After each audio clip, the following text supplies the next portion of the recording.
I think that I do this every year. So, keeping up with tradition, Easter. Easter is named after Ishtar, who was a lady who had fornications with her son. They had a son together, and she named that son Nimrod. They ruled over a little place called Babylon. You know Babylon.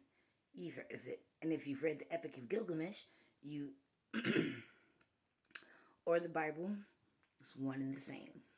Okay? So, traditionally, what would happen is that the men would paint themselves blue while the women went to go hide. When the men found the women, they would immediately start the fornication process because they believed that the energy was potent and important for conception, right? Because they originally wanted the babies to be born in December. Sound familiar? It's all connected. So, it's interesting. Now, the Council of Nicaea in 325, right? They got together and they decided that they wanted Easter to be different from the Jewish Passover.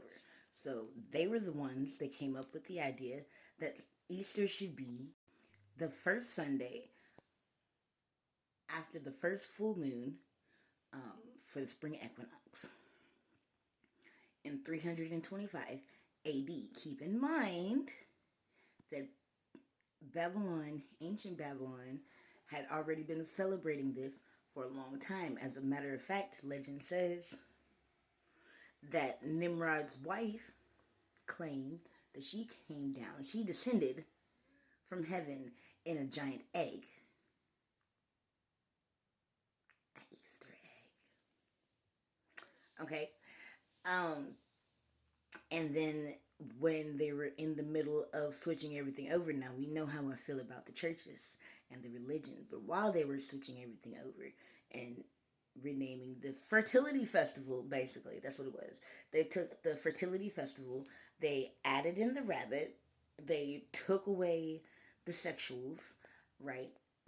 They gave it to Jesus, and they said that it was resurrection day instead of fertility day. So that's interesting. And then I'm so sorry. I hope I'm not repeating myself. So you have his wife came down in a giant egg, and then ancient fertility symbols for the goddess of the spring, which is what we were originally celebrating. They were things like eggs, like rabbits, because rabbits are highly sexual. That's why we have the whole phrase like rabbits. Okay. And what the church did was they incorporated all of this into this new holiday, which is Easter. And they did all of this to make it easier for new converts to be willing to come in and join the church.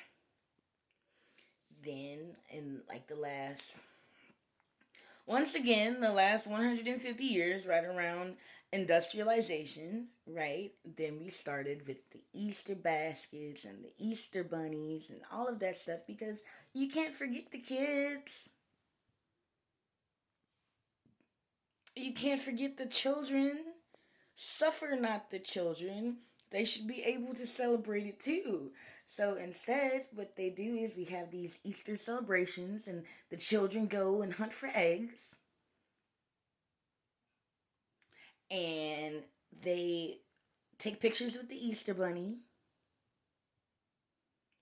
and then they all go to church and learn about how Jesus was resurrected today in history.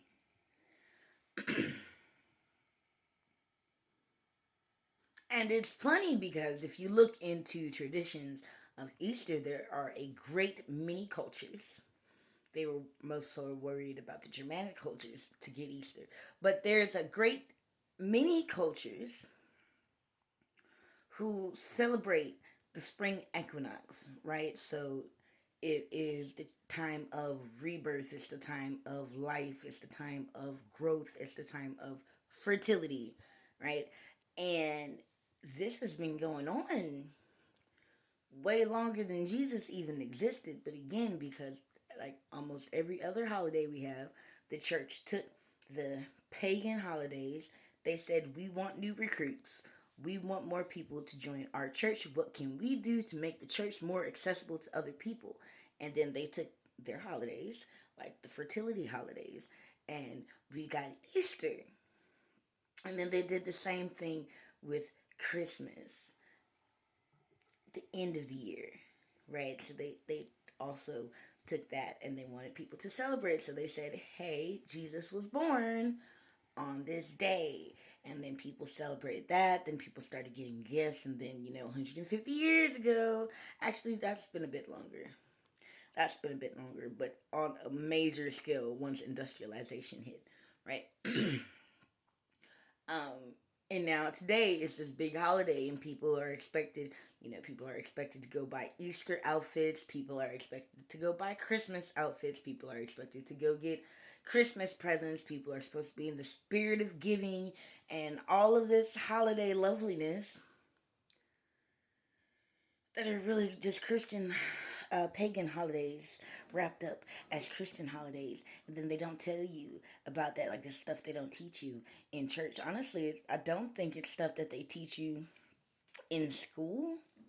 Because in order to actually know history, they teach you the bare basics on everything. But in order to actually know history, you have to deep dive into history. I cannot tell you how many hours, days, weeks, months, years I have studied history, religious history, old world history, new world history, um, ancient history, modern history. History is so fascinating. So fascinating. And then, like, the more that you learn, just the more that you see that, like they lied about, or that they covered up, or they changed, like Easter and Christmas and Halloween. um,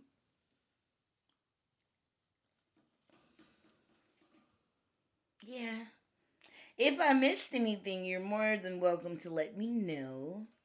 Um, I get so excited to tell you guys information that sometimes I just start rambling. I'm sure you guys have noticed. So if I did miss anything, please let me know.